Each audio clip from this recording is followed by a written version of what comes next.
Hello guys, तो कैसे आप सब लोग। तो ये वाली क्लास उन बच्चों के लिए है स्पेशली जिनको ट्रिग्नोमेट्री में डर लगता है। ठीक है, उनके लिए भी जिनको ट्रिग्नोमेट्री बिल्कुल नहीं आती, उनके लिए भी जिनको थोड़ा बहुत कन्फ्यूजन है। ठीक है, बिल्कुल बेसिक से पढ़ते हैं, तो आ जाओ पढ़ने के लिए। ठीक है, ट्रिग्नोमेट्री का बिल्कुल बेसिक से स्टार्टिंग कर रहा हूँ। एक चीज़ और बताता हूँ आपको।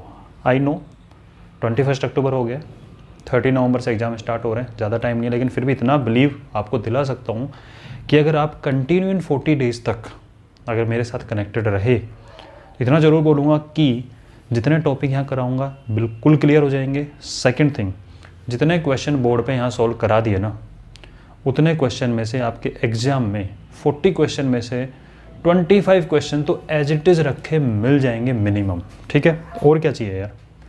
40 दिन के अंदर आप 25 क्वेश्चन तो यहीं से लेके जा रहे हो, इधर उधर जाने की नीड नहीं पड़ेगी। तो स्टार्ट करते हैं ट्रिग्नोमेट्री से, बिल्कुल बेसिक से बता रहा हूँ, जीरो से। जिसको ट्रिग्नोमेट्री आती है उसको लगता है कि नहीं यार कन्फ्यूजन है, थोड़ी देर के लिए भूल जाओ आपको ट्रिग्नोमेट्री आती है। ठीक है, बिल्कुल बेसिक से बता रहा हूँ। देखो भाई, ट्रिग्नोमेट्री क्या होता है, आपने ट्राइंगल पढ़े हैं, 3 साइड का पॉलीगॉन ट्राइंगल होता है। उन ट्राइंगल में आपने एक स्पेशल टाइप का ट्राइंगल पढ़ा जिसको बोलते हैं राइट एंगल ट्राइंगल। तो ट्रिग्नोमेट्री कंप्लीटली बेस्ड है उस राइट एंगल ट्राइंगल के ऊपर। ठीक है, अब राइट एंगल ट्राइंगल में हम लोगों ने क्या पढ़ा था। राइट एंगल ट्राइंगल में हम लोगों ने पढ़ा था कि यार एक एंगल 90 डिग्री होता है। अब इसको बोला कैसे जाता है, अगर आप कोई बोले कि राइट एंगल ट्राइंगल बनाओ ABC, तो आप सिंपल उसको यही बोलोगे कि एक right angle triangle ABC form करो। नहीं, हमें एक नॉर्मल ट्राइंगल बनवाना होता है ना, उसमें अपन बोलते हैं हाँ एक ट्राइंगल बना दिया ABC, ठीक है, या PQR। लेकिन राइट एंगल ट्राइंगल अगर आपको बनाने को दिया जाए किसी को, तो फिर एक अलग से इन्फॉर्मेशन आपको बतानी पड़ेगी कि make a right angle triangle. उसमें बताओ कि 90 डिग्री कौन सा वाला पॉइंट है। Right angle triangle ABC right angled at A, तो A यहाँ लिखा होना जरूरी है, बाकी BC आपकी मर्जी है, जहाँ लिखो कोई फर्क नहीं पड़ेगा। Right angle triangle right angled at B, तो B का यहाँ लिखा जाना जरूरी है। AC कहाँ लिख रहे हो कोई फर्क नहीं पड़ता। बात समझ में आ रही है। तो ये इन्फॉर्मेशन जरूरी है राइट एंगल ट्राइंगल के, पहली बात। दूसरी बात, ट्राइंगल में होता कितना सा है यार। ट्राइंगल में 3 साइड होती है, 3 एंगल होते हैं। तो 3 साइड का इन तीनों एंगल के साथ में जो रिलेशन बनता है ना, उसी की स्टडी को आप ट्रिग्नोमेट्री बोलते हो। ठीक है, अब आप लोगों को सिखाया गया होगा बचपन से, और हम लोगों ने बचपन वो सीखा था। मैं नहीं कहूँगा कि हमने नहीं सीखा, कि यार ये होता है बेस होता है, परपेंडिकुलर होता है, परपेंडिकुलर BPP अपन क्या क्या, मुझे सच में याद नहीं आ रहा है। ये लिखवाते नहीं यार इस तरीके से। ठीक है, HHP और BPP क्या लिखते हैं उस चीज़ को सोचो। जब याद ही नहीं आ रहा, उस चीज़ को याद करना पड़ता है। जब याद ही नहीं आ रहा, जो चीज़ लंबे टाइम तक याद रख ही नहीं सकते, उस चीज़ को याद करना ही क्यों। तो थोड़ी देर के लिए ये भी भूल जाओ आप कि इस तरीके का मेथड आप लोग फॉलो करने वाले हो। BPP HHP जो भी होता है ये वाला, मैं उसको याद भी नहीं करता। ठीक है, तो थोड़ी देर के लिए आप लोगों को ये चीज़ भी भूलनी पड़ेगी, इस तरीके की कोई चीज़ होती है। तो जब इस तरीके से याद नहीं करेंगे तो कैसे याद करेंगे। किसी को लग रहा होगा सर हम अपना मेथड क्यों भूलें यार, 5-10 मिनट के लिए भूल जाओ इस क्लास के लिए, थोड़ी देर हटाओ उसको, क्या पता आपको ये वाला मेथड अच्छा लग जाए। ठीक है, तो देखो 90 डिग्री के सामने वाला हमेशा हाइपोटेन्यूस होता है, ऑलवेज। ठीक है, उसके बाद में ये बेस परपेंडिकुलर नाम की चीज़ को हटाओ। आप ये देखो कि आप स्टडी किसकी कर रहे हो। मैं हमेशा अपने बच्चों को बोलता हूँ चीज़ को लेके कि 9th क्लास तक आप ट्राइंगल के अंदर, राइट एंगल ट्राइंगल में आप इसको बेस बोल सकते हो, आप इसको परपेंडिकुलर बोल सकते हो, कोई प्रॉब्लम नहीं है। आप इसको बेस बोल सकते हो, आप इसको परपेंडिकुलर बोलते हो, कोई प्रॉब्लम नहीं है। लेकिन 10th क्लास में स्पेसिफिक हो जाता है कि बेस कौन सा है, परपेंडिकुलर कौन सा है। वो डिपेंड करता है। एक चीज़ और है, अगर ये 90 डिग्री तो इन दोनों एंगल का सम 90 होगा, बिल्कुल होगा, क्योंकि टोटल ना कि 180 डिग्री तो है, 180 डिग्री में 90 डिग्री तो ये लेके चला गया, तो बचे ये दोनों। इन दोनों को 90 में से कुछ तो मिलेगा, तो 90 से कम ही मिलेगा। तो एक्चुअल में ये एक्यूट एंगल होते हैं। एक्यूट एंगल क्यों बोलते हैं, क्योंकि एक्यूट एंगल होता है 90 से कम होता है। आप किस एक्यूट एंगल की स्टडी कर रहे हो उसके अकॉर्डिंग डिपेंड करता है कि आपका बेस क्या है, परपेंडिकुलर क्या है। मैं उस टाइम में सिखाऊंगा, टेंशन मत लो। तो मान लो आप इस क्वेश्चन में स्टडी करना चाहते हो एंगल B से रिलेटेड, तो अगर एंगल B से रिलेटेड स्टडी कर रहे हो तो जिससे रिलेटेड स्टडी करते हो उसके बाजू वाला बन जाता है बेस, और इसके अपोजिट वाला हमेशा बन जाता है परपेंडिकुलर। ठीक है, और इसी राइट एंगल ट्राइंगल में, इसी ABC में अगर आपका मन कर रहा है, अच्छा मैंने यहाँ हो गया, सॉरी C है। ठीक है, अगर आपका मन कर रहा है कि नहीं सर मुझे इस C एंगल की स्टडी नहीं करनी, मुझे तो इस A एंगल की स्टडी करनी है, तो जिस एंगल दिए तो हाइपोटेन्यूस रहेगा। आपको जिस एंगल की स्टडी करनी है उसके बाजू वाला तो हो जाता है बेस, और इसके सामने वाला हमेशा होता है परपेंडिकुलर। ये हमें याद रखना है। तो बेस और परपेंडिकुलर फिक्स हो जाता है। आप किस एंगल की स्टडी कर रहे हो तो आपको बेस और परपेंडिकुलर की नॉलेज होना बहुत ज़रूरी है। ठीक है, अब मैं बेस और परपेंडिकुलर टर्म में नहीं लिखना चाहता इस चीज़ को। तो दो टर्म आती है, कौन कौन सी? इस एंगल के साथ में इस सी से रिलेटेड दो साइड की बात कर रहा हूँ मैं। कौन कौन सी साइड? एक साइड तो जो इसके पड़ोसी है, तो इसके पड़ोसी वाली साइड कौन सी है? ये वाली साइड है, क्योंकि देखो ये तो हाइपोटेनस फिक्स हो गया। अब इस एंगल के साथ में एक साइड तो इससे अटैच रहेगी जो इसकी पड़ोसी है, तो इसको बोलते हैं, एक साइड है कौन सी? एडजेसेंट। थोड़ा नया लगेगा कुछ लोगों को, लेकिन सीख लो यार, थोड़ी देर के लिए सीख लो, काम आएगा, सच में काम आएगा ये वाली चीज़। ठीक है, तो ये तो है इसकी साइड एडजेसेंट। एडजेसेंट बोले तो पड़ोसी, तो एक साइड तो हमेशा इसकी पड़ोसी होगी और एक साइड इसके अपोजिट। तो किस एंगल की एक साइड अपोजिट नजर आ रही है मुझे, भाई तीन ही तो साइड है, ये तो हाइपोटेनस हो गया, इसकी पड़ोसी, और इसकी क्या हो गई है? Opposite side. कौन सी साइड हो गई है? Opposite side. ठीक है, अगर मैं एंगल ए के बारे में बात करूं तो एंगल ए की पड़ोसी साइड ये हो गई, तो ये तो हो गई एक्चुअल में एडजेसेंट साइड, और ये हो गई इसकी अपोजिट साइड। कौन सी साइड हो गई है इसकी? अपोजिट साइड निकल के आ गई। तो एडजेसेंट अपोजिट, इस टर्म में एक बार सीख लो इस चीज़ को, बड़ा काम आने वाला है और बहुत सिंपल हो जाएगी आपकी चीज़ें। ठीक है भाई, ये समझ में आया? तो ट्राइंगल में तीन साइड है, एक हाइपोटेन्यूस, एक जिस एंगल के बारे में बात करें उसकी एडजेसेंट प्लस उसकी पड़ोसी, एक उसकी अपोजिट, इसके अकॉर्डिंग आपका निकल जाएगा। तो ये चीज़ हो गई। अब बात करते हैं कि टोटल मिलाकर टोटल मिलाकर 6 रेशियोज हैं। कितने रेशियो टोटल मिला के? 6 रेशियोज होते हैं। आपके मन में आ रहा होगा क्वेश्चन, सर टोटल मिला के 6 ही रेशियो क्यों होते हैं? क्योंकि आप लोगों ने पढ़ा होगा, बचपन से पढ़ रहे हो, साइन, कोस, टेन, कोट, सेक, कोसेक। मैं आपको एक चीज़ और बता देता हूँ, इसको इसी सीक्वेंस में लिखने की आदत बना लो एक दो बार, क्योंकि यही वाला जो सीक्वेंस है ना, आपको जो कॉम्प्लीमेंट्री प्रॉपर्टी है वो भी इसी सीक्वेंस से निकलेगी, आपकी रेसिप्रोकल प्रॉपर्टी है वो भी सीक्वेंस से याद हो जाएगी। तो इसको इस सीक्वेंस में लिखने की आदत बनाओ, साइन, कोस, टेन, कोट, सेक, कोसेक। ठीक है, ये 6 रेशियो ही क्यों निकले? 7 रेशियो क्यों नहीं है? 8 रेशियो क्यों नहीं है? 4 रेशियो क्यों नहीं है? 6 क्यों है भाई? तो बात ये है कि आपके पास में 3 साइड हैं और 3 एंगल हैं। आप एक दूसरे की टर्म में लिख के तो देखो इनको जरा, आप 6 से ज़्यादा तरीके से लिख ही नहीं सकते इनको। तो टोटल लिखने के मेथड ही 6 होंगे। आप जब रेशियो निकालोगे कितनी तरह से लिख पाओगे भाई? देखो मेरे पास में ये साइड है ए बी, तो मैं लिख सकता हूँ इसको ए बी और बी सी का रेशियो लिख सकता हूँ, इन दोनों साइड का रेशियो लिख सकता हूँ। ओके, एक तरीका। मैं इस ए बी का ए सी के साथ रिलेशन लिख सकता हूँ, ए बी अपॉन ए सी। दूसरा मेथड, ठीक है, ए बी का रिलेशन दोनों के साथ हो गया। अब बी सी की बात पकड़ते हैं। आप B C upon A B लिख सकते हो, यानी जो A B upon B C था, अब B C upon A B भी लिख सकते हो इसको उल्टा। आप ए बी अपॉन ए सी लिखा तो आप ए सी अपॉन ए बी भी लिख सकते हो। अब आप बी सी अपॉन ए सी लिख सकते हो और आप ए सी अपॉन बी सी लिख सकते हो। कहने का मतलब क्या हुआ कि आप इन 6 मेथड के अलावा कोई मेथड ही नहीं रेशियो लिखने का। तो इसलिए ट्रिग्नोमेट्री में टोटल में आगे कितने रेशियो होते हैं? 6 ही रेशियोज होते हैं। 7 रेशियो, 8 रेशियो, 4 रेशियो नहीं होता है। उन रेशियोज के नाम हैं, और अब ऑब्जेक्टिव पेपर हो गया तो इनके नाम भी आपको याद होना चाहिए, फुल फॉर्म वाला। तो फुल फॉर्म वाले क्या क्या नाम होंगे भाई, वो नाम भी अपन को पता होना चाहिए।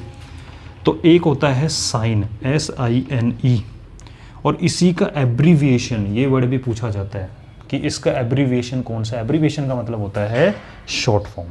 ठीक है, तो साइन का ही एब्रीविएशन है SIN, स्टार्टिंग के 3 लेटर ले लिए। साइन से ही नया वाला बना कोसाइन, और कोसाइन के भी स्टार्टिंग के 3 लेटर ले लिए अपन ने, तो इसलिए बोलते हैं इसको कॉस। फिर बना एक टेंजेंट, ये वही टेंजेंट है जो आप सर्किल वगैरह में पढ़ते हो। इस टेंजेंट के भी स्टार्टिंग के 3 लेटर ले लिए, टेन। फिर टेंजेंट के आगे को लगा दिया, को टेंजेंट। इस को टेंजेंट के भी स्टार्टिंग के 3 लेटर ले लिए, कोट।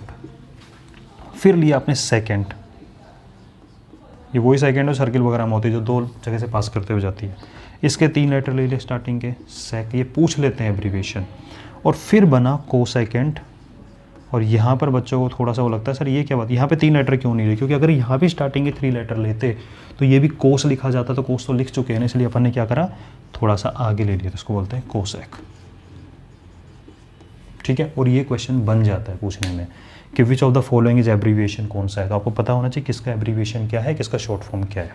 ठीक है, ये वाली चीज़ होगी, नोट कर लेना, स्क्रीनशॉट ले लो चाहो तो इसका। ये हमने पढ़ लिया यहाँ पे इन 6 रेशोज को। अब जो रेशोज निकल के आ गए तो सर रेशो कौन सा है। ठीक है, तो मैंने एक ट्राइंगल लिया जिसमें एंगल सी के बारे में बात कर रहा हूँ। अभी किसके बारे में बात कर रहा हूँ मैं, ओनली सी के बारे में बात कर, ए के बारे में बात करना भी सिखाएंगे आपको। तो आपने सबसे पहला रेशो लिखा, साइन क्या होता है, तो साइन एक्चुअल में होता है जो अपोजिट साइड होती है वो डिवाइड बाई हाइपोटेन्यूस। ठीक है, बस इतना आपको याद करने की डिमांड करूंगा मैं आपसे कि साइन और कोस का एक बार देख लेना, बाकी सब तो मैं निकलवाना मैं सिखा दूंगा इन्हीं से। मैथ्स में बहुत कम फॉर्मूला याद करवाऊंगा। साइन होता है अपोजिट वाली और हाइपोटेन्यूस। ठीक है, तो कोस क्या होता है, तो कोस होता है एडजेसेंट वाली साइड और डिवाइड में हाइपोटेन्यूस। ठीक है, अब आप लोगों ने प्रॉपर्टी पढ़ी होगी क्या, टेन थीटा। थीटा क्या है बोले तो, अगर इसका नाम मैं x रख सकता हूँ, रख सकते हैं आप, 10x लिख सकते हो उसको, y लिख सकते हो उसको, c लिख सकते हो, 10c लिख सकते हो और थीटा भी लिख सकते हो। एक जनरल कर दिया थीटा। ठीक है, टेन थीटा एक्चुअल में क्या होता है, देखो मैंने आपको बताया सबसे पहला होता है साइन, फिर नंबर आता है कोस का, फिर नंबर आता है टेन का, फिर नंबर आता है कोट का, फिर नंबर आता है सेक का और फिर नंबर आता है कोसेक का। इस साइन और कोस को जब डिवाइड कर देते हैं एक दूसरे से तो टेन की वैल्यू मिलती है। ठीक है, तो टेन थीटा एक्चुअल में होता है जो साइन थीटा होता है और कोस थीटा होता है इनका रेशो। ठीक है, यानी साइन वाली वैल्यू को अगर मैं कोस वाली वैल्यू से डिवाइड कर दूँ तो मुझे टेन वाली वैल्यू मिल जाएगी। तो साइन वाली वैल्यू को अगर मैं कोस वाली वैल्यू से डिवाइड कर दूँ तो मुझे थर्ड वाला टेन वाला मिलेगा कि नहीं मिलेगा, बिल्कुल मिल जाएगा। जब डिवाइड करते हैं तो डिनोमिनेटर से डिनोमिनेटर कट गया, यही होता है काटने का तरीका, डिनोमिनेटर से डिनोमिनेटर, तो ऊपर बचा अपोजिट और नीचे बचा एडजेसेंट। थोड़ी सी दिमाग पे मेहनत करनी पड़ेगी और ये मेथड आपको इतना रिजल्ट देगा ना बढ़िया वाला, कोई टेंशन नहीं है। कभी एग्जाम में याद नहीं करोगे पी एच एच पी क्या है, मुझे तो याद भी नहीं आ रहा है। ठीक है, उसके बाद बात करते हैं नेक्स्ट। ठीक है, अब मैं आपको कुछ रिलेशन यहाँ सिखाता हूँ फिर इन पे आएंगे अपन। मैंने कहा ये वाला बड़ा बहुत शानदार चीज़ है इसको लिखने का। तो देखो एक्चुअल में ये दोनों एक दूसरे के रेसिप्रोकल होते हैं, साइन और कोसेक एक दूसरे के रेसिप्रोकल होते हैं। रेसिप्रोकल बोले तो जो साइन की वैल्यू होती है वो कोसेक थीटा का रेसिप्रोकल बोले तो 1/, चला जाता है ना, ये होता है। और यहाँ से आप देखो तो कोसेक थीटा जो होगा वो साइन का रेसिप्रोकल होगा। मैंने बोला ये लिखने का तरीका बड़ा शानदार है, इससे आप काफ़ी काम हो जाएंगे। तो ये दोनों एक दूसरे के रेसिप्रोकल होते हैं। सिमिलरली ये दोनों एक दूसरे के रेसिप्रोकल होते हैं, मतलब कोस थीटा इक्वल टू होता है 1/sec थीटा, और ऐसे ही सेक थीटा होता है। बेटा एक काम करो, सिर्फ ध्यान से सुनते रहो, स्क्रीनशॉट ले लेना, लिख बाद में लेना, अभी सिर्फ फोकस करके सुन। ये दोनों एक दूसरे के रेसिप्रोकल, तो इससे ये रिलेशन निकल के आ गया। ठीक है, यहाँ से रिलेशन निकल गया। ये दोनों एक दूसरे के रेसिप्रोकल होते हैं, मैंने कहा ऐसे लिखो। ठीक है, ये दोनों एक दूसरे के रेसिप्रोकल, तो इससे ये रिलेशन निकल के आ गया। और ये दोनों एक दूसरे के रेसिप्रोकल होते हैं, तो इससे निकल के आएगा आपका कि जो टेन थीटा होता है वो तो कोट का रेसिप्रोकल, मतलब 1/cot थीटा, और जो कोट थीटा होता है वो टेन का रेसिप्रोकल, मतलब 1/tan थीटा हो जाता है। ठीक है, तो मैंने कहा था ये वाला फॉर्मेट आपके काम आएगा, ये काम आया ना, एक दूसरे के रेसिप्रोकल होते हैं। तो इस चीज़ का स्क्रीनशॉट ले लो एक बार, फिर आगे चलते हैं। तो यहाँ तक मैंने आपको लिखना सिखा दिया। अब तो साइन होता है अपोजिट वाली साइड डिवाइड बाय हाइपोटेन्यूस। ठीक है, कोस होता है एडजेसेंट वाली साइड डिवाइड बाय हाइपोटेन्यूस, और टेन क्या होता है साइन अपॉन कोस, उसमें अपोजिट आ रहा है, उसमें एडजेसेंट आ रहा है, हाइपोटेन्यूस कट गया, अपोजिट अपॉन एडजेसेंट। इस तरीके से आपको लिंक करना पड़ेगा। और अगर आपने हर चीज़ को अगर साइन कोस से लिंक करना सीख लिया ना तो आप एक्सरसाइज फर्स्ट वाले में, ना सेकंड में, ना थर्ड में, ना प्रूव वाले क्वेश्चन में कहीं नहीं अटकने वाले। और एक चीज़ और है, किसी बच्चे को मन में डाउट आ रहा होगा सर प्रूव वाले क्वेश्चन तो नहीं आएंगे क्योंकि क्वेश्चन पेपर वैसा हो गया ऑब्जेक्टिव। प्रूव वाले क्वेश्चन बिल्कुल आ सकते हैं। प्रूव वाले का रिजल्ट जो होगा ना वो ऑप्शन में डाल देगा कि इस दिस इक्वल टू व्हाट, तो प्रूव करके आप बताओ किसका क्या रिजल्ट आ रहा है। तो प्रूव वाले क्वेश्चन को हल्के मत लेना, वो भी आ सकते हैं। ठीक है, तो हमने साइन की बात कर ली, कोस की बात कर ली, टेन की बात कर ली। मैंने कहा कोट की बात करते हैं, नेक्स्ट नंबर पे कोट होता है। तो कोट के बारे में अभी भी मैंने आपको सिखाया कि कोट होता है टेन का उल्टा। तो टेन में क्या था, अपोजिट ऊपर था, एडजेसेंट नीचे था। रेशनल फॉर्म तो लग रहा है आपको, इसका उल्टा कर दो तो एडजेसेंट ऊपर अपोजिट नीचे। एक बात और, मैंने यहाँ भी आपको रिलेशन ये भी याद होना चाहिए कि मैंने कहा कि कोट थीटा होता है टेन का उल्टा, बोला जी बिल्कुल सही है। और मैंने अभी आपको सिखाया यहाँ पे कि टेन थीटा होता है sine theta upon cos theta होता है। तो जब इसका उल्टा करूँगा तो ये भी उल्टा हो जाएगा, तो कोट थीटा की वैल्यू ये भी होती है, इसका उल्टा कर दो cos theta upon sine theta. ठीक है, एक चीज़ और, जब कोस अपॉन साइन होता है तो खुद सोचो, मैं कोस के डिवाइड में साइन करूँगा तो एडजेसेंट अपॉन हाइपोटेन्यूस के डिवाइड में अपोजिट अपॉन हाइपोटेन्यूस आएगा। तो हाइपोटेन्यूस हाइपोटेन्यूस कट के एडजेसेंट अपॉन अपोजिट बनेगा नहीं बनेगा? बिल्कुल बनेगा, वही तो बन रहा है। हर तरीके से आपको चीज़ों को लिखना आना चाहिए, थोड़ी प्रैक्टिस डिमांड करेगा। ठीक है, थोड़ी तो प्रैक्टिस करनी पड़ेगी ना, दिमाग में अपने आप जाएगा नहीं। और एक चीज़ और है यार, इस बात के बारे में बात अभी कर लेते हैं। आप चाहे कितनी अच्छी मूवी देख के आ जाओ, कितनी शानदार मूवी हो, आपने अगर घर पे आके उसके बारे में बात नहीं कर रहे हो, अपने फ्रेंड से बात नहीं कर रहे हो ना, एक दो दिन में आपको कैरेक्टर के नाम भी याद नहीं रहेंगे। अरे यार था तो सही, कुछ याद नहीं आ रहा, चाहे कितनी अच्छी लगी हो आपको। और अगर उस मूवी को आपने देखा, हॉल से निकलने के बाद अपने कजिन्स वगैरह के साथ में देख रहे हो या पेरेंट्स का देख रहे हो, उनसे बातें कर रहे हो, स्कूल में जाके अपने दोस्तों को बता रहे हो, देख रहे हो यार ये मूवी थी, उसमें ये वो था, आपको मूवी हमेशा याद रहेगी। तो टीचर के पढ़ाने से कुछ नहीं होता, ओनली रिविजन करना ज़रूरी है। ठीक है, उसके बाद बात करते हैं, कोट के बाद नंबर था सेक थीटा का। और मैंने कहा था सेक होता है 1 अपॉन कोस, याद आ रहा है? कोस के नीचे सेक लिखा हुआ था, तो कोस का उल्टा, तो कोस का उल्टा मतलब इसमें हाइपोटेन्यूस ऊपर चला जाएगा और एडजेसेंट नीचे आ जाएगा। कहोगे सर ये याद कैसे होगा? अरे भाई याद करना ही नहीं है, याद क्यों होगा? करना ही नहीं है, बस इसको याद कर लो, बस इन दो चीज़ों को। बाकी तो हम इन्हीं से निकालना सीखेंगे। आपको ब्रेन की एक्सरसाइज होगी, लिखा कम करा करो, ब्रेन की एक्सरसाइज ज़्यादा करा करो। कोसेक थीटा, कोसेक थीटा होता है साइन का उल्टा, साइन का उल्टा। साइन में अपोजिट अपॉन हाइपोटेन्यूस था, तो आप भी ऐसे सोचो, साइन में अपोजिट अपॉन हाइपोटेन्यूस, शुरू में जोर पड़ेगा बस, ठीक है। अपोजिट अपॉन हाइपोटेन्यूस था, तो कोसेक में उल्टा होकर हाइपोटेन्यूस ऊपर और अपोजिट नीचे, हाइपोटेन्यूस ऊपर और अपोजिट नीचे आपका निकल के आ जाएगा। ठीक है, मैंने 40 सेकंड के वीडियो में आपको 40 डेज तक 40 मिनट देने को कहा है ना, दे दो, रिजल्ट अच्छा निकल के आएगा। ठीक है, ये चीज़ें हमने पढ़ ली, ओके, ये तो हमने पढ़ लिया। अब मैं इनको मिटा रहा हूँ ताकि आपके दिमाग में, मैं आपको खुद सोचना सिखाऊंगा अभी। ठीक है, देख देख के नहीं लिखेंगे। तो अब अगर मान लो आपके सामने ये डायग्राम दे दिया किसी ने और बोला कि मुझे इस डायग्राम को देख के मुझे वैल्यू लिख के बताओ ए बी सी इनकी टर्म के अंदर, किसकी? साइन थीटा की। तो साइन थीटा मत बोलो, अब सी एंगल है ना, तो मैं साइन सी की वैल्यू लिखेंगे, लिख सकते हो, थीटा लिख सकते हो, सी लिख सकते हो। आप मुझे साइन सी की वैल्यू लिख के दिखाओ, आप मुझे कोस सी की वैल्यू लिख के दिखाओ इस डायग्राम से। बोले अच्छा आनी चाहिए। आपने कहा देखो, अगर मैं सी के बारे में बात कर रहा हूँ तो ये मेरी एडजेसेंट होगी, मैं सी के बारे में बात कर रहा हूँ ये मेरी अपोजिट होगी। और साइन होता है, याद करो, अपोजिट अपॉन हाइपोटेन्यूस। अपोजिट बोले तो ए बी, हाइपोटेन्यूस बोले तो ए सी। ये याद मत करने लग जाना, ये याद नहीं करते, याद ये रखते हैं कि ये अपोजिट अपॉन हाइपोटेन्यूस है। फिर किसी ने बोला अच्छा बताइए कोस सी निकाल के बताना जरा। बोले कोस सी होता है मेरा एडजेसेंट। फिर लिख लो, क्या दिक्कत आ रही है, इसको तो लिख ही सकते हैं। एडजेसेंट बोले तो ये एडजेसेंट बी सी, नाम कुछ भी हो सकता है, अपॉन ए सी। फिर बोल रहा हूँ याद करने की चीज़ ये है, ये नहीं, ये नाम तो पी क्यू आर भी रख सकते हैं। फिर किसी ने बोला टेन की वैल्यू। अब देखो टेन लिखने के कई तरीके हैं। टेन होता है साइन अपॉन कोस, अपोजिट, और इसमें एडजेसेंट है, हाइपोटेन्यूस कटा, अपोजिट अपॉन एडजेसेंट। ठीक है, opposite upon adjacent, opposite upon adjacent, यानी कि A B upon B C, opposite upon adjacent A B upon B C. एक तरीका और निकालने का टेन को, अगर आपको इन दोनों की वैल्यू पता है तो साइन के डिवाइड में कोस करूँगा तो ए सी से ए सी कट जाएगा, तो A B upon B C आएगा कि नहीं आएगा? ऐसे भी हमें आना चाहिए।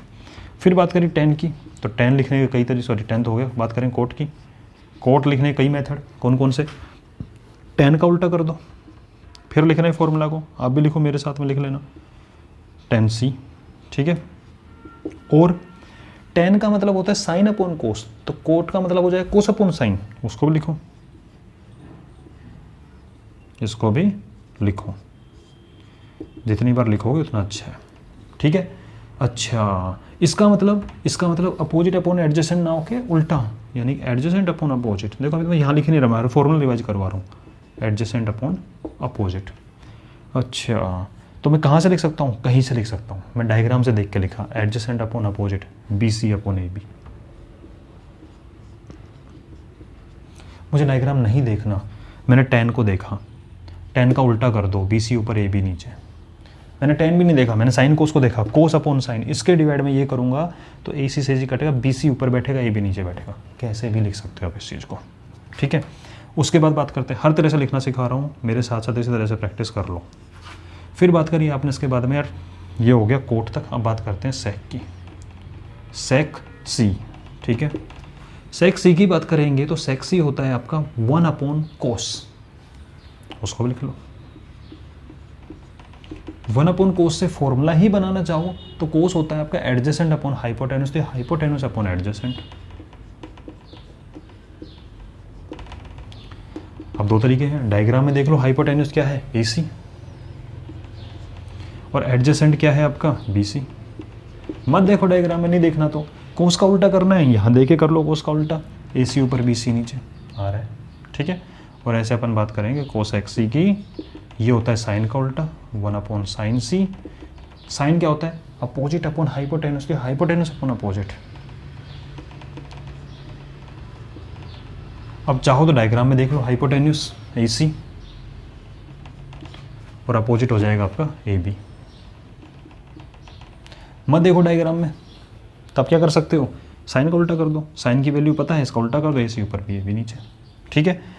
तो आपको किसी पर्टिकुलर एंगल के बारे में, C के बारे में अगर लिखना था तो आप इस तरीके से देख के लिख सकते हो। अब आपका होमवर्क ये बनेगा इस टॉपिक का कि आपको ये सारी चीज़ें साइन को सेम तरह से, सेम फॉर्मूले की तरह फॉर्म में लिख के कि अच्छा सारे फॉर्मूले उस तरीके सारे, और आपको सारी चीज़ें लिखनी है इस बार एंगल A के लिए। तो आपको साइन A निकालना है, कोस A निकालना है, टेन A निकालना, मैं पहले बताता हूँ, ये हो जाएगा इस केस में अपोजिट अब, और ये हो जाएगा इस केस में एडजेसेंट, ठीक है। उसी तरीके से डिटेल में सोच सोच के, देख के नहीं, सोच सोच के, अच्छा ये होगा ये लिखो, ये होगा ये लिखो, ये होगा ये लिखो। ए के लिए सारी वैल्यू लिखोगे और आंसर चेक करने का तरीका मैं बता देता हूँ आपको, मैं बताता हूँ फाइनल आंसर क्या आएगा, लेकिन आप पूरा डिटेल में करना और फिर आंसर चेक करना। साइन की वैल्यू आएगी, ए की वैल्यू अपोजिट बोले तो BC, हाइपोटेन्यूस बोले तो AC। कोस की वैल्यू निकालनी है आपको ए के लिए, एडजेसेंट बोले तो अब AB हो गया और हाइपोटेन्यूस हो गया आपका AC। फिर बोले तो टेन की वैल्यू होती है अपोजिट अपॉन एडजेसेंट, तो अपोजिट हो जाएगा BC। चलो मैं नहीं देख रहा उसको, मैं तो साइन अपॉन कोस कर रहा हूँ, AC से AC कटा, BC ऊपर AB नीचे। फिर मैं कोट की वैल्यू में डायग्राम देख ही नहीं रहा हूँ, टेन का उल्टा तो AB ऊपर और BC नीचे। रही बात उसकी सेक की, तो सेक A की वैल्यू कोस A का उल्टा, तो AC ऊपर और AB नीचे। और उसके बाद बात करते हैं कोसेक की, तो कोसेक को यहाँ लिख दिया, साइन का उल्टा AC अपॉन BC। तो ये आपका होमवर्क, आपको उसकी प्रैक्टिस करके रखनी है, ठीक है। और उससे मैं भी एक क्वेश्चन आपको करवाता हूँ कि इसका यूज़ करके आप कैसे काम में लेते हो इस चीज़ को, वो ज़रूरी है। अगर वो नहीं बताया तो फिर क्या फ़ायदा इस क्लास का, ठीक है। एक क्वेश्चन करना ज़रूरी है। तो ये जो मैं आपको इतना डिटेल में बताया है, डायग्राम से निकालना होता है, इससे रिलेटेड एक क्वेश्चन कैसे बनता है उस पर ध्यान देना। क्वेश्चन आपको सिंपल सा दे दिया कि if sine A is equal to, ठीक है, sine A is equal to मान लेते हैं चलो 3/5, फाइंड कोस A या फाइंड अदर टिग्नोमेट्रिक रेशियोज, क्योंकि ऑब्जेक्टिव कुछ भी बन सकता है। तो अदर टिग्नोमेट्री का मतलब हो गया कि बाकी सारे टिग्नोमेट्रिक रेशियो, कोस भी निकालो, टेन भी निकालो, for angle A and C। Low, question को डिफिकल्ट कर दिया, ठीक है। A और इसमें सारी चीज़ आ जाएगी, जो तक पढ़ा है वो सबका रिवीजन हो जाएगा। आपको A और C के लिए बाकी सारे ट्रिग्नोमेट्रिक रेशियोज की वैल्यू निकालनी है। तो पहला हिंट तो ये मिलेगा आपको कि आपसे एंगल A के बारे में पूछ रहा है, आपसे एंगल C के बारे में पूछ रहा है, तो एक हिडन इन्फॉर्मेशन ये दे दी इसने कि ट्राइंगल ABC में एंगल B 90 है। क्योंकि 90 के बारे में पूछ के क्या करेगा आपसे वो, तो बाकी दो एक्यूट के बारे में पूछ रहा है। सबसे पहला काम, इस टाइप के क्वेश्चन का सबसे पहला काम होता है कि जो गिवन होता है ना उसका फॉर्मूला लिख दो। तो आप लिखोगे साइन ए बोले तो opposite upon hypotenuse and that is 3/5, और फिर इस इंफॉर्मेशन को डायग्राम में ले आओ। ये स्टेप्स बता रहा हूँ आपको मैं। बी पे 90 रखो, ए और सी कोई भी रख लो। चलो मान लो मैंने ए ये है और सी ये है, ठीक है। अब देखो एंगल ए के बारे में बात कर रहा हूँ पहले। एंगल बड़ा इंपॉर्टेंट होता है, मिस्टेक कर जाते हो।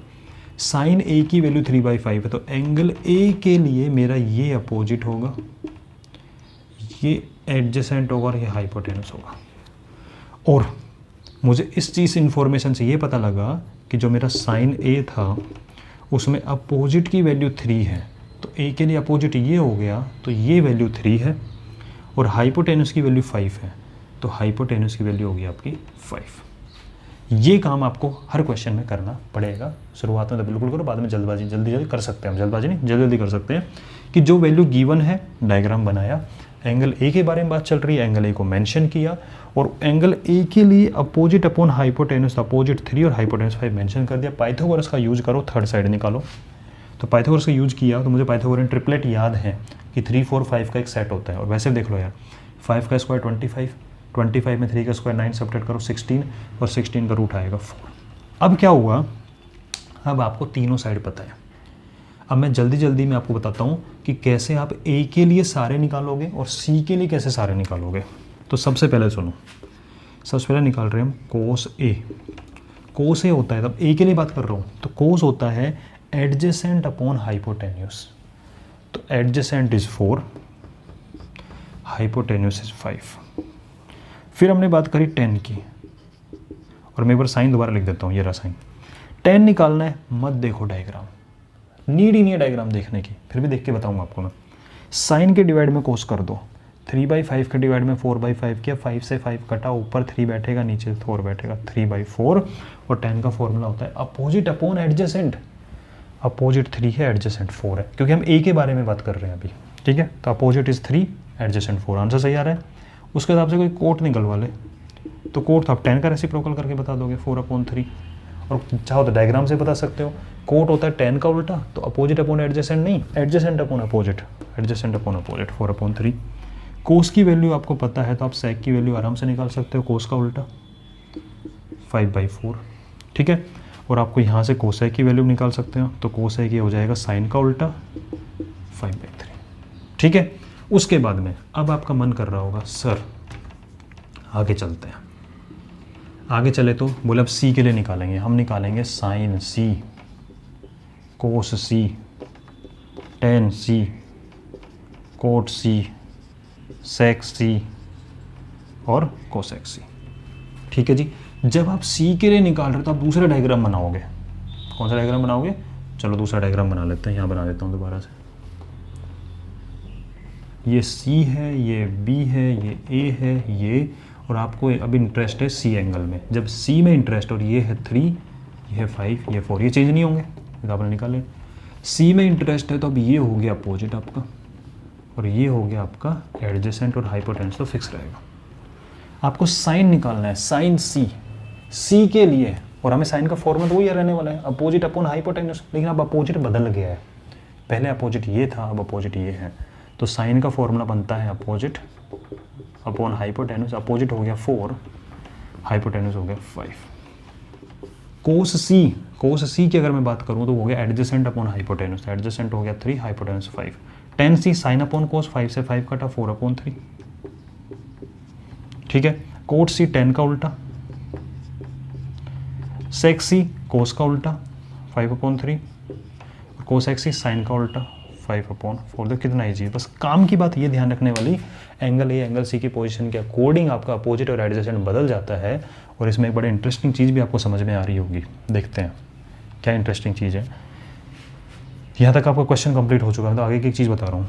जो साइन सी की वैल्यू थी वो कोस में ए की वैल्यू थी, मतलब ए एंगल के लिए जो साइन था ना वो सी एंगल के लिए कोस बन गया। देखो ए एंगल के लिए जो साइन था 3/5, सी एंगल के लिए कोस बन गया, ठीक है। और ए एंगल के लिए जो कोस की वैल्यू थी वो सी एंगल के लिए साइन की वैल्यू होगी। मैं एक काम करता हूँ इनको सामने लिख देता हूँ, आपको कन्फ्यूजन नहीं होगा, थोड़ा अच्छा लगेगा देखने में।